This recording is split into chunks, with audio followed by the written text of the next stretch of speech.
Dear students, we are going to start the topic SHM, which is known as the simple harmonic motion. It's your second last chapter of physics. So in SHM, what we are going to discuss is the introduction to periodic and oscillatory motion. Second one is introduction to SHM. What is SHM? How it is performed? How to write the equations of SHM?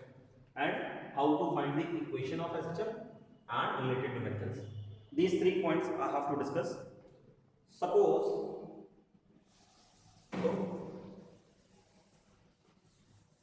our agenda was these 3 topics. Now let's focus on this one. It's a height versus time graph. किसका graph है ये? Suppose we are supposing that there is an ant चींटी जो दीवार पर mount होने की कोशिश कर रही है. वो दीवार पर माउंट होने की कोशिश कर रही है. वो कुछ ऐसे जाएगी. सर्टेन टाइम कवर किया उसने. सर्टेन टाइम कवर के बाद जो है वो किसी पीक पोजीशन पे पहुंचती है और उस पीक पोजीशन से ही उसको ऐसा ड्रॉप करा दिया जाता है. टी टाइम पे ऊपर पहुंची, उसके बाद नीचे उतरा. नीचे की ट्रेजेक्टरी आपकी ये बनेगी. Again he or she, whatever you may like to call it, again he tries to go upward and came to downward. Again he goes to upward and downward. Is it a motion which you called as a oscillatory motion, or it is just repeating from initial position to final position? क्या ये ऐसा कुछ है? अगर मैं इसकी equation लिखना चाहूँ, so can I write height h is equals to ut plus half gt square, depending upon the value of g, whether you want to take upward as positive, upward will be taken as negative, and अगर आप downward ले रहे हैं ये क्या आ जाएगा आपका positive. Acceleration due to gravity small g, जो आपने क्लास 9 में पढ़ा होगा. So it's a height versus time graph. एक चीज तो मुझे इसमें समझ में आ रही है कि ये सर्टेन पोजीशन तक ऊपर रहती है, उसके बाद ये वापस आती है, फिर ये ऊपर जाती है, फिर ये वापस आती है, फिर ऊपर जाती है, फिर वापस आती है. That means something is going to and fro, to and fro, to and fro. यही हो रहा है, लगातार ऊपर नीचे ऊपर नीचे ऊपर नीचे ये कर रही है. दूसरा केस लेते हैं. Suppose there is a boy who tries to move from this position to the next step at this position. He is going upward and returning back downward. Again he is going upward, again he is coming backward. तो ये ऊपर नीचे का जो motion कर रहा है, क्या ये मेरा ऑक्सिलेटरी मोशन होगा? क्या मैं इसको कह सकता हूँ that a boy steps up on a stair and climbs down? ये कर रहा है. अगर मैं इसका हाइट वर्सेस टाइम ग्राफ बनाऊं तो suppose this was my height. Initially he was at the position of rest. Now for time t he was at this stair. Let's say it's a stair number 1 and this was the stair number 2. At time t, at time 0 he was at this condition, and from here it starts this motion. So for 1 second he was at the bottom state, and for 2 seconds he was at the upward state. Again जब वो ऊपर पहुंचा तो फिर वो वापस नीचे आता. तो नीचे आता तो फिर उसको कितना टाइम लग रहा है?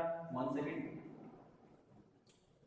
1 second. I just right it S, not पूरा एस सी नहीं लिख रहा हूँ, एस लिख रहा हूँ.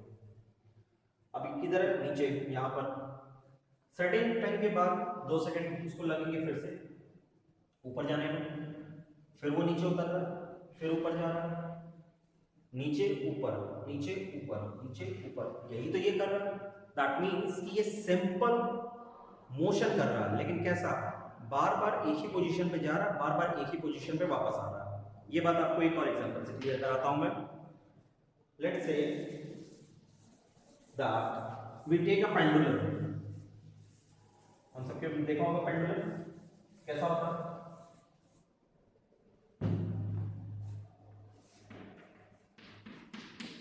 This is a point जहाँ से वो join है. This is the pendulum.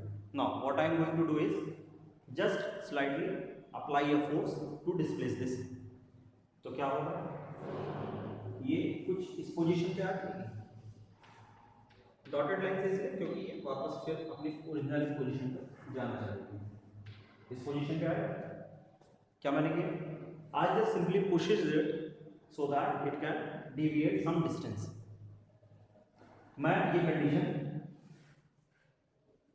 इधर भी कर सकता हूँ. What I can do now, I keep in this position. From now here, I just push it so that it can go in this direction. इधर से इधर. क्या मैंने किया, ये मेरी पोजीशन थी, ये इधर मैंने डिस्प्लेस किया, ये वापस यहाँ तक आया. फिर इसके बाद मैंने इधर किया, ये वापस आया. तो हो क्या रहा है, इसकी एनर्जी कांस्टेंट है कि नहीं है? इसकी एनर्जी सर कांस्टेंट नहीं है. कांस्टेंट इसलिए नहीं है क्योंकि इसके ऊपर एयर का रेजिस्टेंस, फ्रिक्शन, बहुत सारे इफेक्ट लगेंगे. तो होगा क्या, जब आपने पहले इसको इधर डिस्प्लेस किया, ये वापस इस पोजीशन पे जाएगा, फिर इस पोजीशन पे आएगा, फिर इस पोजीशन पे जाएगा, फिर इस पोजीशन पे आएगा, जाएगा आएगा जाएगा आएगा. उसके बाद ये थोड़ा सा ऐसे करके फिर यहीं पे रुक जाएगा. इनिशियली यही पोजीशन थी, फाइनल यही पोजीशन है. तो ये क्या हुआ, जो इसने ट्रैजेक्टरी बनाई, ये क्या हुआ, for a very long interval of, for a very short interval of time, जब हम इसको देखेंगे ना तो ये आपको दिखाई देगी कि ये क्या है, स्ट्रेट लाइन है. कुछ किताबों में और कुछ राइटर्स इस सिंपल को आपको स्ट्रेट मोशन बोलते हैं. क्यों? क्योंकि बहुत ही शॉर्ट इंटरवल ऑफ टाइम के लिए ये जो फ्रेम होगा आपका, ये आपको बिल्कुल स्ट्रेट दिखाई देगा. सेम कंडीशन यहाँ पर भी होगा. तो यहाँ से यहाँ गया, वापस यहाँ से यहाँ है. So it is doing are to and fro motion. क्या ये नहीं कर रहा है? देख के बताइए. ऑक्सीलेशन तो कर ही रहा है, ये ऐसे ऐसे ऐसे ऐसे. क्या मैं उस ऑक्सीलेशन मोशन को टू एंड फ्रो मोशन बोल सकता हूं? The periodic motion which are doing to and fro type of motion are called oscillatory motion. तो to and fro motion कैसा है? पीरियोडिक है. और जब ये दोनों कंडीशन के लिए हो जाएंगे, that will be known as oscillation, and this was the name of the chapter, oscillation. और इसी ऑक्सीलेशन में हमको पढ़ना है एसएचएम. आप ऑक्सीलेशन बोलिए या चाहे एसएचएम बोलिए, वो आपकी मर्जी है. हमें ढूंढना क्या है, ये कितना पाथ ट्रैवल किया, ये कितनी डिस्प्लेसमेंट हुई, कितनी वेलोसिटी होगी, कितना एक्सेलरेशन होगा और कितना फोर्स लगेगा. That means we have to talk about the displacement, velocity, acceleration and force. How much force is applying on this body to displace it from this position? Let's say this position is called as mean position. Mean position means कि ये इसी position पर ही रहेगा. आप इसको कितना भी displace करिए, ये पोजीशन हमेशा यही एक्वायर करेगा at the end of the motion. Am I clear to all of you? So this was an introduction of the SHM. From the next video, I am going to just solve numericals and give you some more data analysis. We will do the post-mortem of SHM so that you can easily grasp the topic. Thank you and Jai Hind.